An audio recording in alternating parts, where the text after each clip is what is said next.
Well, I went ahead and put some more over there. From that point over to about there, I kind of tapered it in. And I think I'm gonna do another water test in the morning. Okay. Speaking of water tests, here's my test. You'd be kind of surprised and kind of curious what's going to happen in a week. I am too. And I'll get back to you on if that water is still there on that Tyvek paper. We're doing a test on the Tyvek paper. They say it's a water barrier on the wall, but I'm going to put this on the floor. I've got that piece cut.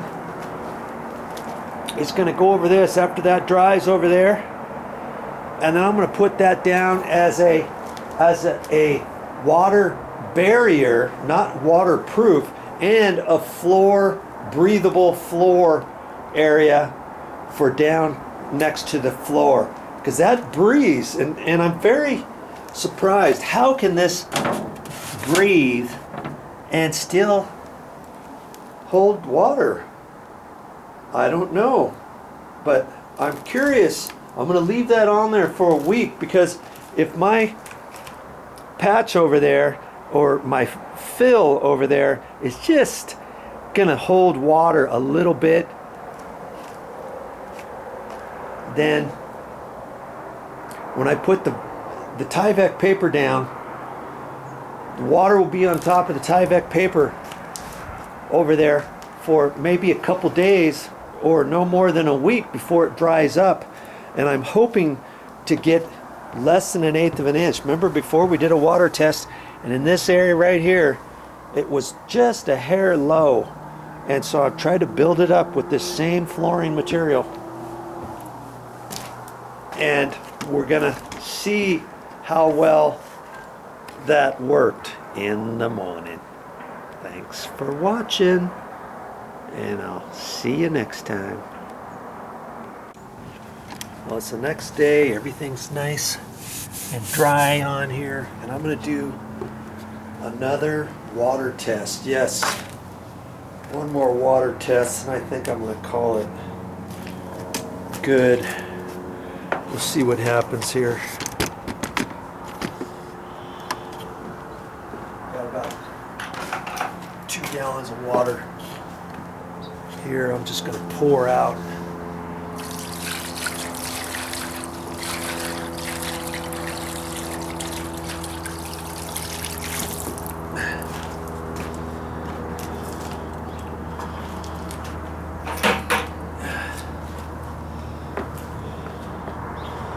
Let's just see what happens. Looks like the floor's flat. It looks like the water's not doing anything, huh? But we know that it's not flat, that it's angled. The water should be coming out right now. See? Look at that. It's just pouring out those holes. We're mimicking a rainstorm.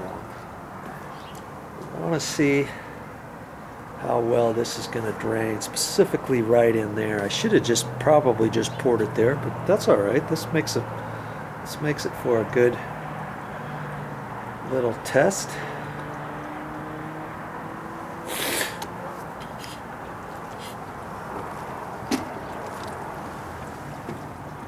You see that water's moving right now as we speak.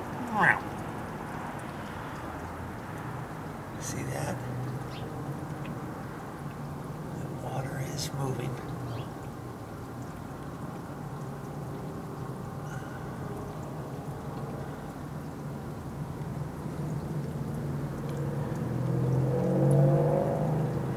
If it's downhill, you know eventually water is only going to go downhill. It's not going to stand still, is it?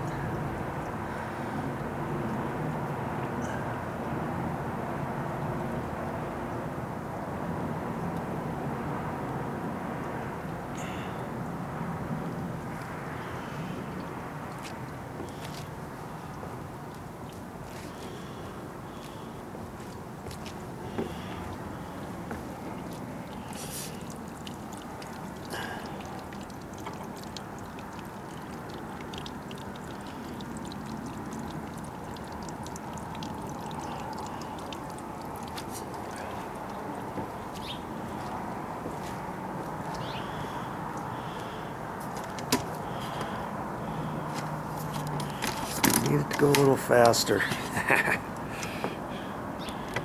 It's going.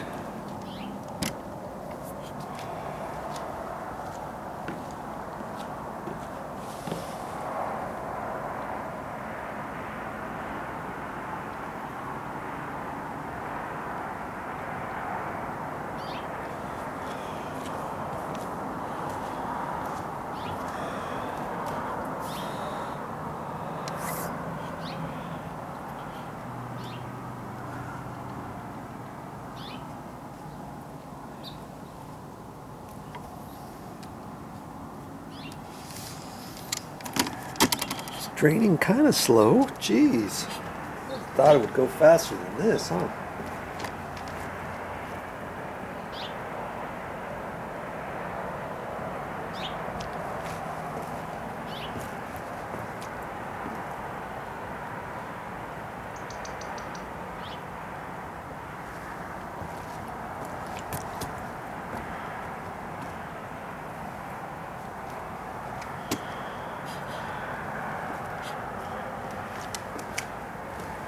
See, it's still moving. It's still moving. We'll come back to this in a few minutes, see what we got left. It's still slowly going. I can see it. As we wait for this, remember I was doing another water test? That water is still sitting there. And that's the second day that water's been on top of there. Looks like it might have receded. I'm not quite sure or not. See around the edge? I'm not lifting that off of there for a week. We're going to see how much water is left, or it could be drying out at the top. I don't know if it's leaked through that Tyvek paper yet or not. And we did a one-day water test. That water was still there. The bucket was dry, wasn't it? Well, this is the second day for this other test, and I'm waiting a week for that one before I take it off. I'll show it to you when it gets done. We'll let this set for a while longer and check it out in a few minutes. Well, water's pretty much done. It's still slightly, ever so slightly dripping. And there's just a little bit of water still here. Not very much, look. It's a lot better than it was. There's probably a 1/16 of an inch. And see, even if I float this area out any more, looks like right here, it's gonna hold up here until it goes out. Raises up a little bit higher than it goes out. So, hey, there's no rhyme or reason at this point. I can't get it any better than that. If I would have been the one framing this, I would have done it a little bit differently. I would have lowered the overall exterior outside wall. I would have lowered that a little bit more to allow for the flashing. 2 layers of flashing built up with the roofing built up. That has to be lower than the overall floor. I probably would have made this floor sloping more. Look, there's even a little, not much, but just a little bit there. And this is actually sloping down, but there's just one little area there. It was hardly anything, but you know, I would have sloped this a little bit more than they've got it sloping.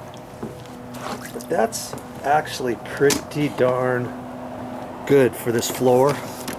Okay, so I've got to dry this floor out. See, look, that's hardly anything. I got to dry this floor out for the next step. And if you saw what I was going to put down next, that's one thing. If you hadn't seen that, you got to stick around. Well, I've seen what I'm going to put down on this floor. next, before I put the concrete pavers down. See, before I put the concrete pavers down, I've got something else to put down. It's this stuff that I've been working on.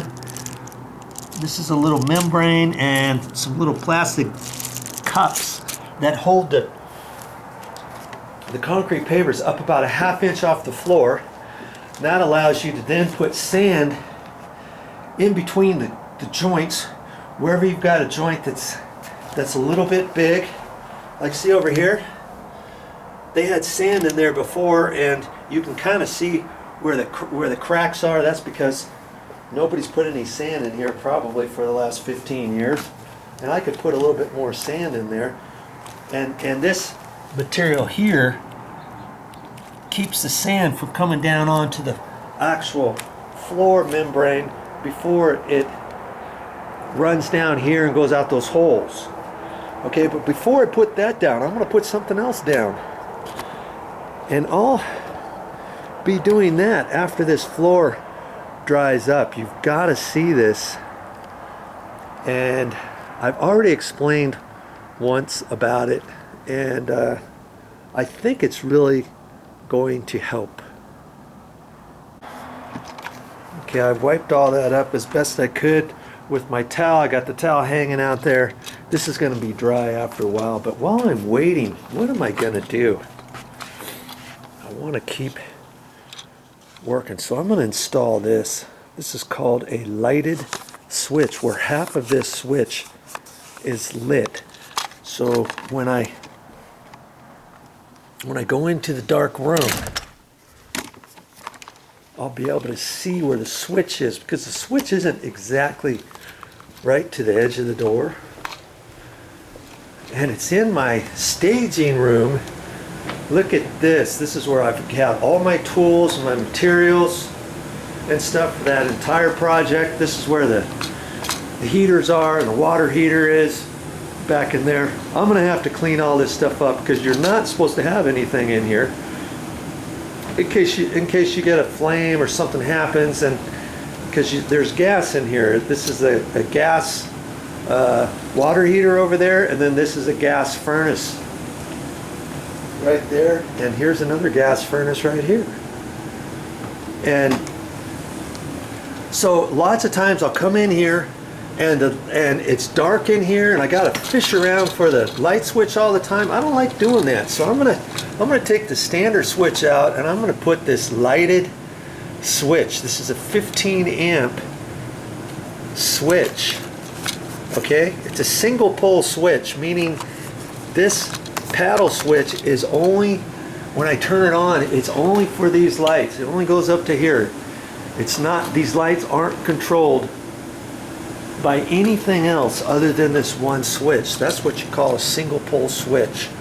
So I've got to do that. Before I do that, obviously I got to turn the power off and all that kind of stuff. When I'm getting ready to do that, I've got to get my nail bag on and all that. If you want to keep watching and see how I do that, look for this video on my channel, fairly close to where you're watching this video. Okay, better get going now.